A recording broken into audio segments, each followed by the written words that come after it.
تاریخ ساز overseas convention 2025 یکجہتی، خود مختاری اور قومی بیانیت کا مضبوط پیغام۔ ناظرین، پاکستانی معیشت کی بہتری میں سمندر پار پاکستانیوں کے کردار سے کسی طرح بھی انکار ممکن نہیں۔ اپنے اور اپنے اہل خانہ کے معاشی حالات بہتر کرنے کے لیے وطن عزیز سے ہزاروں میل دور یہ پاکستانی اپنے خاندان کی کفالت کے ساتھ ساتھ قومی ذخائر کو بھی بڑھانے میں معاون و مددگار بنے ہوئے ہیں۔ سرکاری اعداد و شمار کے مطابق اس وقت سالانہ 30 ارب ڈالر سے زائد کی ترسیلات زر یہ سمندر پار پاکستانی وطن میں بھیج رہے ہیں۔ ان سمندر پار پاکستانیوں کے لیے وطن عزیز سے غیر متزلزل محبت کا عالم یہ ہے کہ تمام تر منفی پروپیگنڈوں کے باوجود ان سمندر پار پاکستانیوں نے مارچ کے مہینے میں تاریخ کی سب سے زیادہ ترسیلات زر پاکستان بھیجی ہیں۔ اس میں کوئی دو رائے نہیں کہ اوورسیز پاکستانیز کنونشن 2025 ایک تاریخ ساز اور اپنی نوعیت کا پہلا قومی اجتماع رہا جس میں 85 ممالک سے زیادہ بیرون ملک مقیم پاکستانیوں نے شرکت کی۔ یہ پہلا موقع تھا جب قومی پرچم تلے ایک سرکاری سطح کا کنونشن منعقد ہوا جس میں شرکاء کو بطور سرکاری مہمان مدعو کیا گیا۔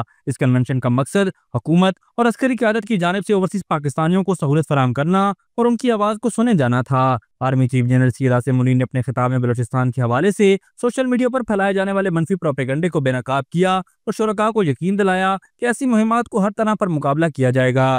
وزیر اعظم نے بھی پاکستان مخالف بیانی کے خلاف متحد ہو کر کھڑے ہونے کا پیغام دیا۔ اس پر شرکاء اپنے نشستوں سے کھڑے ہو کر عہد کرتے نظر آئے۔ آرمی چیف نے شرکاء کو براہ راست سوالات کی دعوت دی اور ان کے جذبے کو سراہتے ہوئے کہا کہ وہ کسی بھی خدشے یا سوال کے بغیر ان تک اپنی بات پہنچا سکتے ہیں۔ اس میں کوئی شک نہیں کہ جب پاکستان میں سیاسی پولرائزیشن بڑھتی ہے تو اس کے اثرات بیرون ملک مقیم پاکستانیوں پر بھی پڑتے ہیں۔ وزیر اعظم اور آرمی چیف نے کنونشن کے دوران سمندر پار پاکستانیوں کو واضح پیغام دیا کہ وہ قوم کا فخر ہیں اور انہیں سیاسی معاملات پر بات کرنے کا حق حاصل ہے، لیکن پاکستان کا قومی مفاد ان کی اولین ترجیح ہونی چاہیے۔ یہ ایک حقیقت ہے کہ بیرون ملک مقیم پاکستانی نہ صرف جذباتی طور پر وطن سے جڑے ہیں بلکہ تعلیمی میدان میں بھی ان کا تعاون قابل قدر ہے کیونکہ کئی تعلیمی ادارے ان کے مالی تعاون سے چل رہے ہیں۔ اگر آج کے اوورسیز پاکستانیوں کے کنونشن کو ایک تاریخی کامیابی قرار دیا جائے تو یہ کوئی مبالغہ آرائی نہیں ہوگی۔ یہاں سویلین اور عسکری قیادت ایک ساتھ موجود تھی اور army chief general Syed Asim Munir نے عوامی ماحول میں غیر معمولی انداز میں شرکت کی۔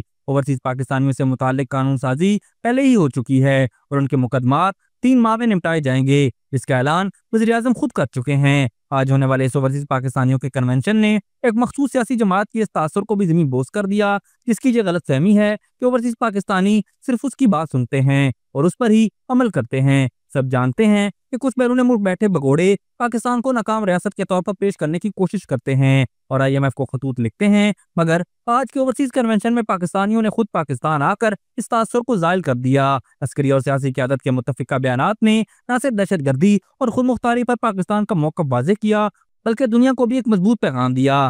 تاریخی اوورسیز پاکستانیوں کی کنونشن کے حوالے سے جہاں بہت سی مثبت باتیں سامنے آئیں جن کا ذکر بھی کیا گیا، وہاں chief of army staff general Syed Asim Munir کے خطاب نے بھی تمام ممالک سے آئے اوورسیز پاکستانیوں کے حوصلے کو بڑھایا۔ یہاں سرمایہ کاری کے حوالے سے موجود غلط فہمیوں کو دور کیا اور ثابت کیا کہ پاکستان کا دفاع مضبوط ہاتھوں میں ہے۔ Army chief general Syed Asim Munir نے اوورسیز پاکستانیوں کے کنونشن سے خطاب کرتے ہوئے کہا کہ جو پاکستان کی ترقی کے راستے میں حائل ہوگا ہم مل کر اس رکاوٹ کو ہٹا دیں گے۔ انہوں نے کہا کہ بیرون ملک مقیم پاکستانی صرف ہمارے سفیر ہی نہیں بلکہ پاکستان کی وہ روشنی ہے جو دنیا بھر میں چمک رہی ہے۔ Army chief general Syed Asim Munir نے کہا کہ ہم پاکستان کو اس مقام پر لے جانا چاہتے ہیں جس کا خواب قائد اعظم نے دیکھا تھا اور جب تک پاکستانی عوام اپنی افواج کے ساتھ کھڑے ہیں ملک کی سلامتی کو کوئی خطرہ نہیں۔ انہوں نے دہشت گردوں کو خبردار کیا کہ ان کی کئی نسلیں بھی پاکستان کا کچھ نہیں بگاڑ سکتی، بالخصوص بلوچستان پاکستان کی تقدیر اور فخر ہے۔ آرمی چیف نے کہا کہ پاکستان بے پناہ وسائل سے مالا مال ملک ہے اور ہمیں ہر لمحہ شکر ادا کرنا چاہیے۔ انہوں نے اوورسیز پاکستانیوں کو ان کی اعلیٰ تہذیبی میراث